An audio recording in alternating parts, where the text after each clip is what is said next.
Hola, buenos días a todos. Gracias por asistir a este nuevo seminario de Liritis.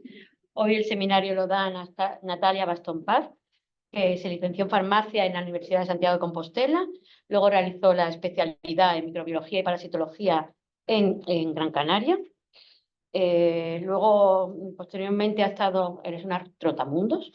Como buena gallega. Sí, es verdad.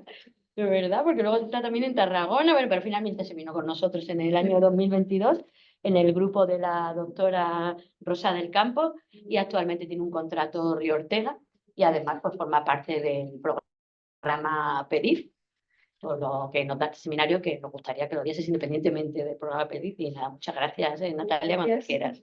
Gracias. Bueno, pues buenos días a todos. No sé si sabéis qué día es hoy, pero hoy es el 6 de junio de 2024, obviamente, y hoy se cumplen 80 años del desembarco de Normandía. Entonces, bueno, yo soy una apasionada de la historia, pero también soy apasionada de la microbiología, y aunque no os voy a hablar de historia, que me encantaría, hoy os voy a hablar de los ácidos grasos de cadena corta y su papel en el microbioma de la fibrosis quística. No sé si se me está oyendo bien, creo que sí, ¿no? Pero yo creo que sí. Sí, vale. Si no, que digan algo en el chat. Ahora, bien, pues vamos a empezar recordándonos un poco qué es la fibrosis quística. La fibrosis quística es una enfermedad genética de herencia recesiva con afectación multiorgánica debido a la nula o mínima actividad del regulador de la conductancia transmembrana de la fibrosis quística o CFTR. Pues bien, en una situación normal, contamos con barreras, diferentes tipos de barreras que nos protegen frente a la colonización de las vías respiratorias de todos los microorganismos que tenemos en el ambiente. ¿Qué pasa? En las personas con fibrosis quística estas barreras no funcionan bien. Y además, debido a las propias mutaciones que ocurren en el CFTR, en múltiples órganos se produce un desequilibrio electrolítico que tiene como consecuencia la producción excesiva de un moco muy espeso que hace que además sea el nicho perfecto para todos estos microorganismos que entran en este caso en el pulmón. Este moco tan espeso y todas las bacterias acumuladas produce un taponamiento de la vía aérea, por lo tanto se produce una obstrucción que a su vez produce una respuesta inflamatoria exagerada y sostenida en el tiempo. Bien, pues esta respuesta inflamatoria acaba dañando la estructura del pulmón, se produce una fibrosis que además agrava la obstrucción y la infección crónica, produciéndose un círculo vicioso que produce más del 90% de las muertes en estos pacientes por fracaso respiratorio. Como he dicho, tiene una afectación multiorgánica y uno de los aparatos que tienen también una afectación importante es el aparato gastrointestinal, en concreto en el intestino. Se ve alterada la permeabilidad intestinal debido a que las células están mucho más separadas entre sí y además tenemos esta capa de moco también en el intestino. Por tanto, se produce una mayor translocación de componentes bacterianos al torrente circulatorio, como puede ser el hipopolisacárido bacteriano, y por tanto hay una mayor inflamación. Y además, todo esto hace que los pacientes, nada más nacer a las 6 semanas, ya presentan una microbiota alterada. Perdón, ¿por qué no pasa? Vale. Pues, ¿qué son los ácidos grasos de cadena corta?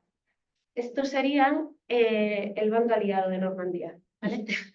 Los ácidos grasos de cadena corta son unos metabolitos bacterianos que se forman tras la fermentación, de la fibra alimentaria y de los almidones resistentes por parte de las bacterias anaerobias que tenemos en el colon. Y además es aquí donde gran parte de las comunidades de la microbiota adquieren su fuente de carbono y su fuente de energía.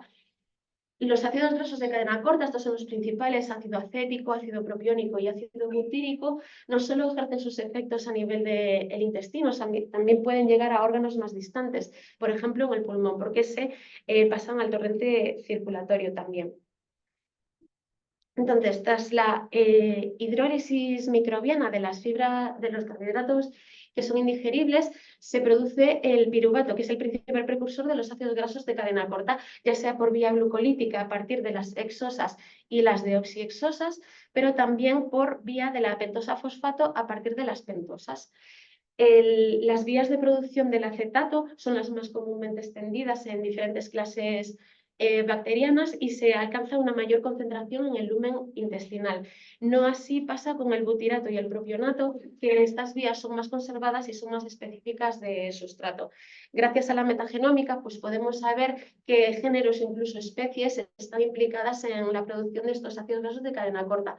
No voy a decir todas, unos pequeños ejemplos. Por ejemplo, Akkermansia municipila para la producción de acetato y la Roseburia, por ejemplo, en el butirato o en el propionato. Pues los ácidos grasos de cadena corta ejercen sus efectos uniéndose a receptores específicos, que son los receptores acoplados a proteína G. Estos son los más relevantes, el receptor acoplado a proteína G41, que está presente en varios tejidos, entre ellos el pulmón, y su activación puede modular la respuesta inmunológica y antiinflamatoria.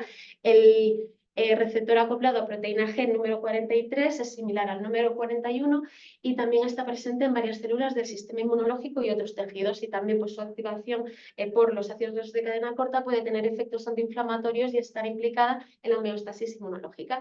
Y otro muy relevante es el 109A, que está involucrado también pues, en la regulación de la respuesta inflamatoria. Como digo, pues tienen un papel muy importante en la modulación de la respuesta inmune. Una vez que los ácidos grasos de cadena corta se unen a estos receptores, estos a su vez se acoplan a diferentes clases de subunidades alfa de proteínas G, lo que activa una cascada de señalización en el huésped y modula su respuesta de defensa. Los ácidos grasos de cadena corta también pueden entrar en las células a partir de transportadores específicos, como el transportador de monocarboxilato y el transportador de monocarboxilato dependiente de sodio, incluso a través de acuaporinas y también por difusión pasiva a través de la membrana celular. Una vez que están dentro de la célula, también pueden actuar con un segundo mecanismo, que es la inhibición de la histona diacetilasa. Esto lo que hace es aumentar la expresión génica y modular la respuesta inmune de defensa del huésped.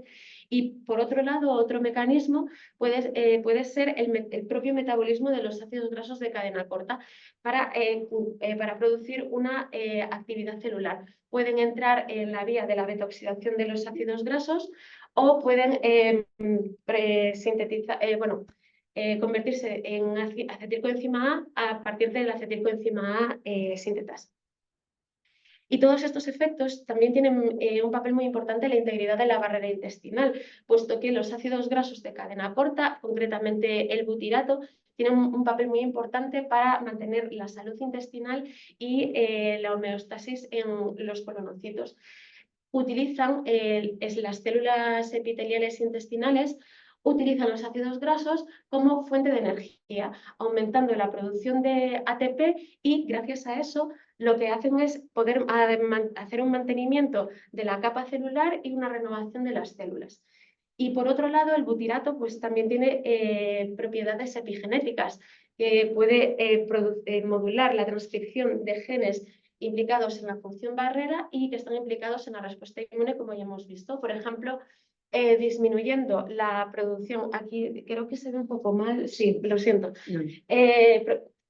disminuyendo la producción de la interleuquina 6 y la TNF-alfa, por ejemplo, que son citoquinas proinflamatorias, y aumentando la producción de interleuquina 10, que es una citoquina antiinflamatoria. Perdón, necesito...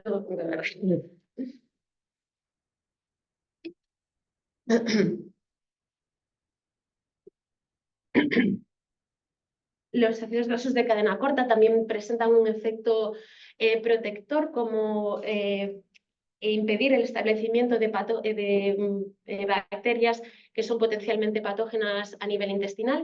En este trabajo caracterizaron la microbiota intestinal de niños de Burkina Faso en comparación con niños de zonas urbanas europeas, en concreto en una ciudad de Italia, y vieron que en las heces de los niños de Burkina Faso pues, tenían una concentración significativamente mayor de ácidos grasos de cadena corta de todos los tipos. Y vieron también que estos niños de Burkina Faso estaban mucho menos colonizados por patógenos intestinales, como puede ser Escherichia o Shigella. también se ha descrito que tienen efectos antimicrobianos. Os pongo, por ejemplo, este trabajo en el que querían estudiar el potencial terapéutico de los ácidos grasos de cadena corta frente a 140 cepas de E. coli que fueron aisladas, bueno, de infecciones gastrointestinales, y quisieron testar el efecto de los ácidos grasos de cadena corta frente a diferentes combinaciones de antibióticos. No sé si lo veis, pero bueno, son cefalosporinas principalmente con inhibidores de beta-lactamasas, y también observaron unas diferencias estadísticamente significativas en la reducción de la concentración mínima inhibitoria cuando se hacía la sinergia con estos dos compuestos. Pero es cierto que en el pulmón de la fibrosis quística hay cierta controversia, porque si bien hay algunos autores que efectivamente apoyan el efecto antiinflamatorio de los ácidos grasos de cadena corta en el pulmón de estos pacientes, hay otros que, sin embargo, pues, han demostrado que aumenta la producción de interleuquinas, por ejemplo, la producción de la interleuquina 8. Estos son diferentes patógenos, por ejemplo, el Staphylococcus aureus y Pseudomonas aeruginosa, que son patógenos clásicos de la FQ, y vemos cómo significativamente cuando en líneas celulares de epitelio bronquial humanos y de fibrosis quística, pues en las células de fibrosis quística se aumentaba la producción de interleuquina 8, y también observaron que a medida que aumentaba la concentración de los ácidos grasos de cadena corta, también aumentaba significativamente la producción de interleuquina 8, lo que sugiere el efecto de movilización de neutrófilos y la respuesta inflamatoria en el pulmón de la FQ. Vale.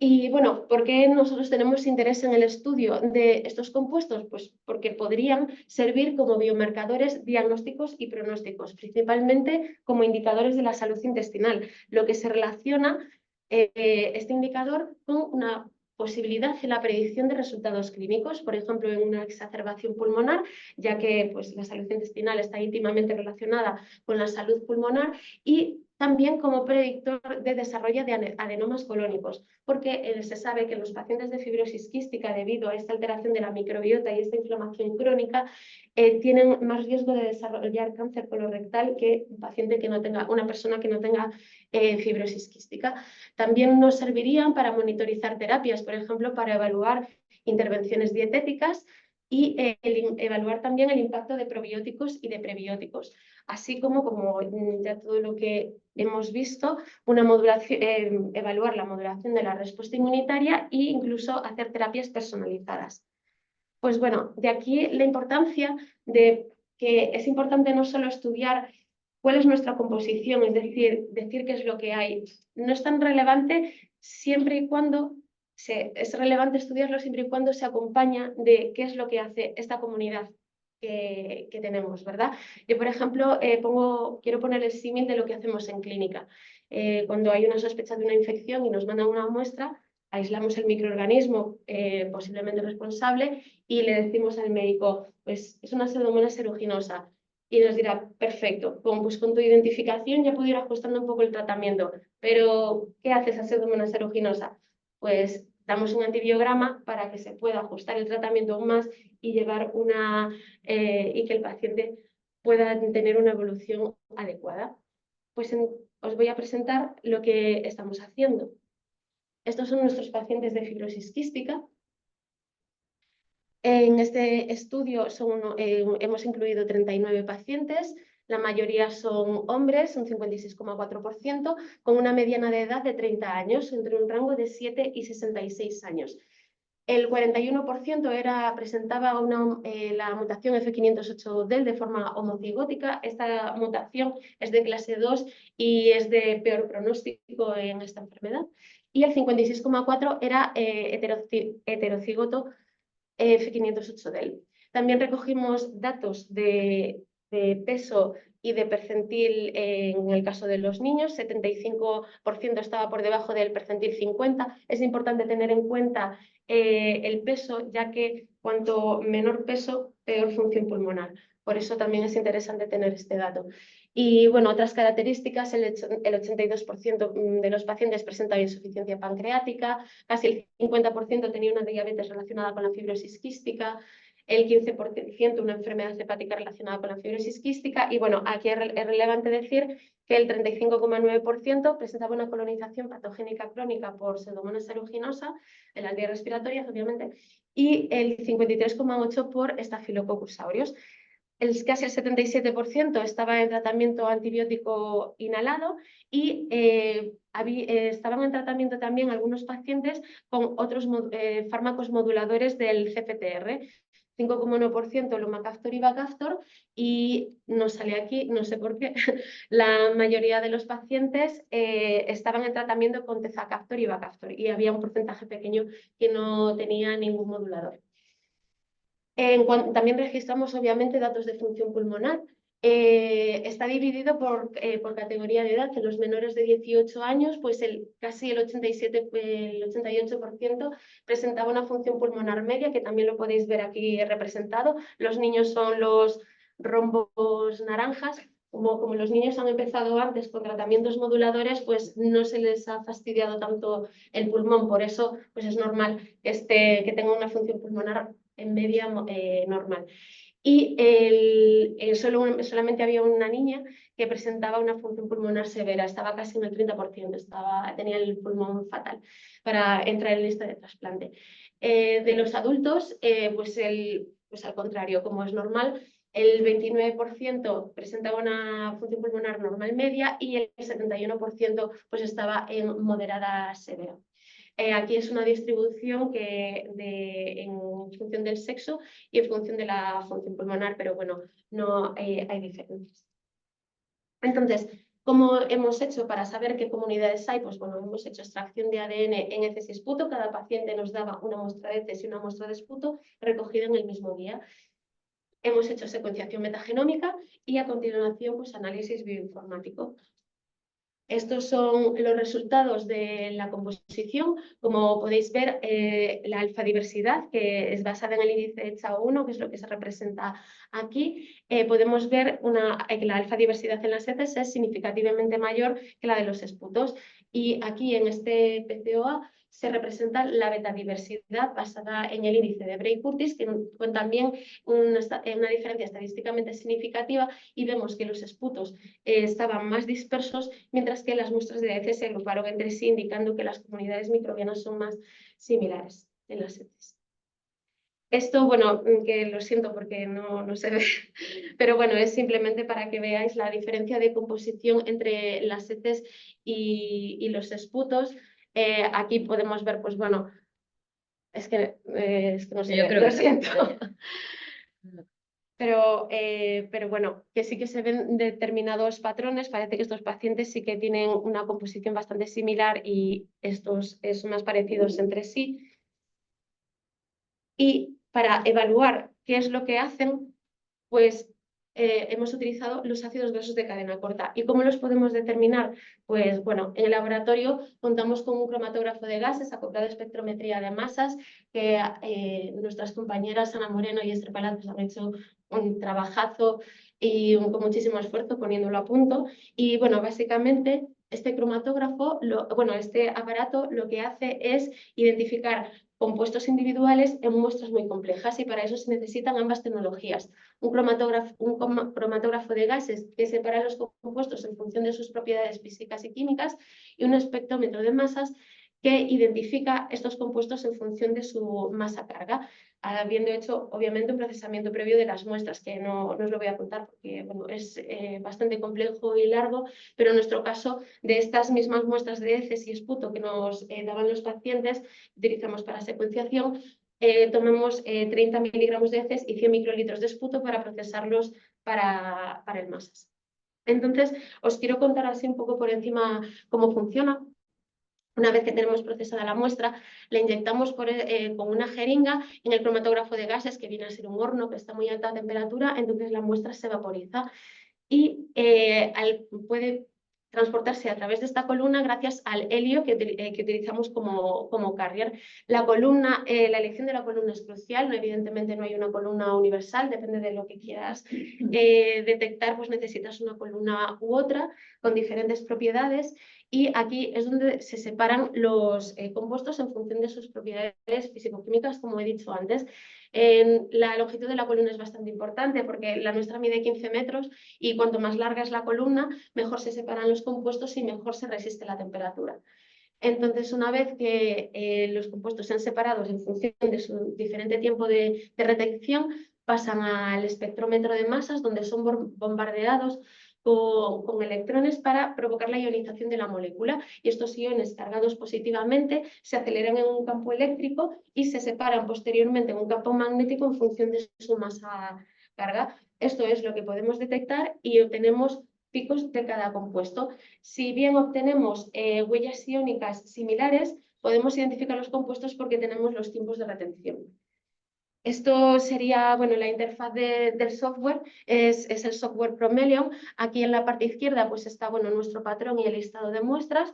Estos son los espectros de los iones de identificación y confirmación del compuesto. En este caso está seleccionado el ácido acético. En esta parte central pues vemos el cromatograma de los distintos ácidos. Decir que, bueno, nosotros en este kit podemos detectar no solo ácidos grasos de cadena corta, sino también otros ácidos grasos, y aquí en la parte derecha pues se ven los picos de los iones, en este caso de identificación y confirmación.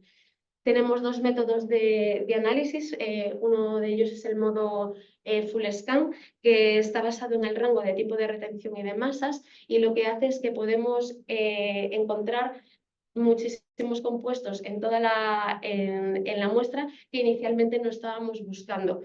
En cambio, en el modo SIM, que es el Selected Ion Monitoring, ya tenemos como predeterminados unos compuestos que queremos encontrar, porque le damos al programa los datos de tiempo de retención y los datos de iones de confirmación y de identificación y confirmación, y por ello este método es más sensible y es el que utilizamos. Entonces,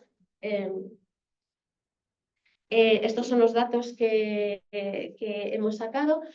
Como podéis ver aquí, tanto ácido acético, propiónico y butírico, pues está en mayor. Esto es, bueno, es el logaritmo en base 10 de la cuantificación de los tres ácidos y están en milimolar. En los tres casos, pues están en mayor concentración en las heces en comparación con los esputos, y como veis el ácido acético es el ácido que mayor cantidad hemos obtenido. Esta representación viene a decir lo mismo, están en la misma escala, esta vez es escala absoluta.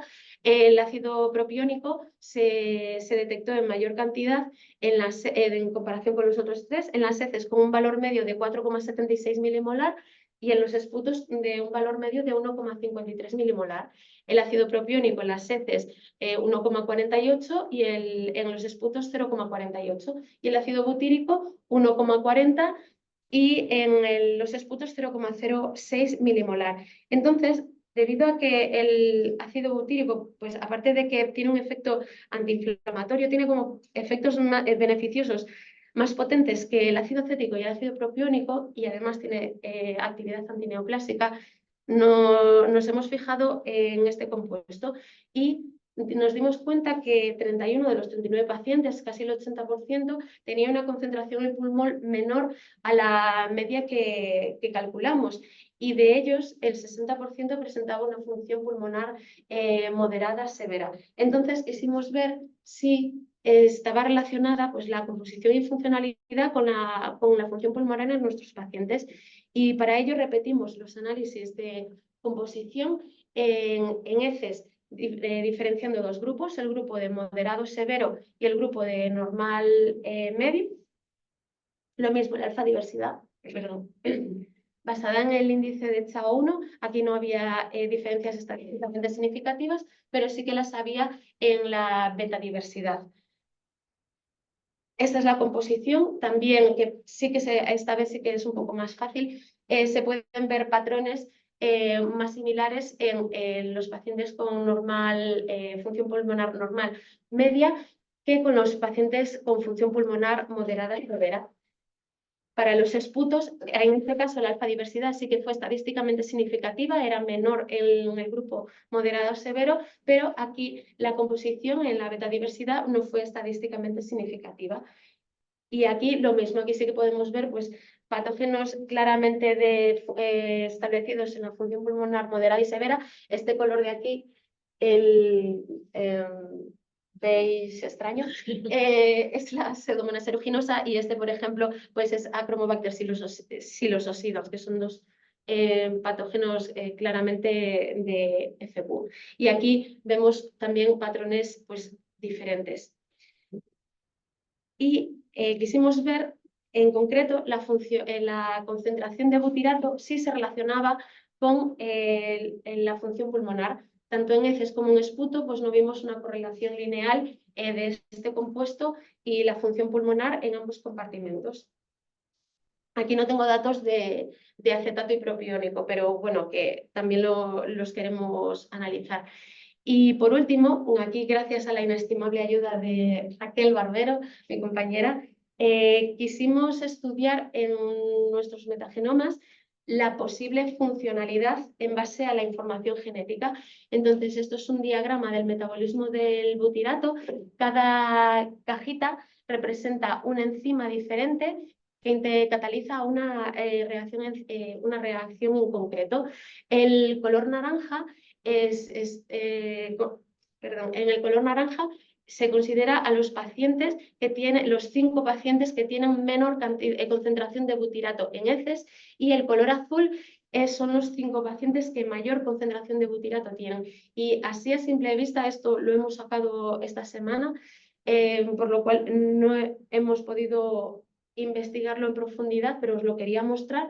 Pues parece que los pacientes que tienen menos concentración de butirato parece que se van y activan como se activan rutas más periféricas. En cambio, los que tienen mayor concentración de butirato, pues parece que activan rutas más centrales. Tampoco os puedo mostrar los resultados de esputo porque siguen analizándose. Los esputos tienen mucha contaminación humana y están tardando un poquito más, pero bueno, que sepáis que estamos haciendo esto y nos interesa bastante profundizar un poco más en la bioquímica.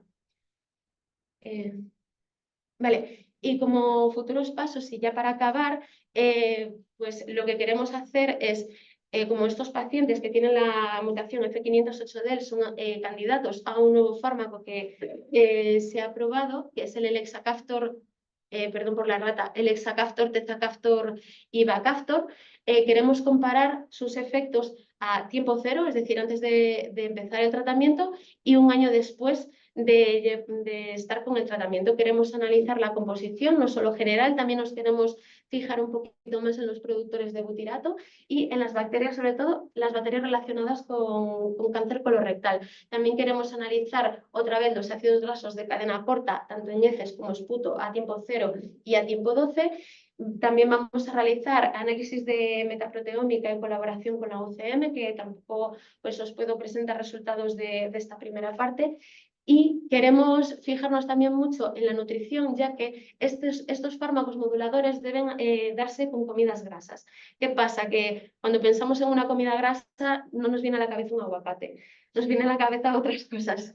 Entonces, el problema de la ingesta de comidas grasas es que tiene un efecto muy negativo en la microbiota. Por eso también queremos vigilar desde el punto de vista nutricional. Estamos haciendo encuestas dietéticas que también sirven para evaluar el nivel de grasa en heces. En fin, queremos intentar investigar esto un poco más, el efecto que puede estar teniendo en la microbiota. Y todo ello, evidentemente, relacionarlo con la evolución clínica.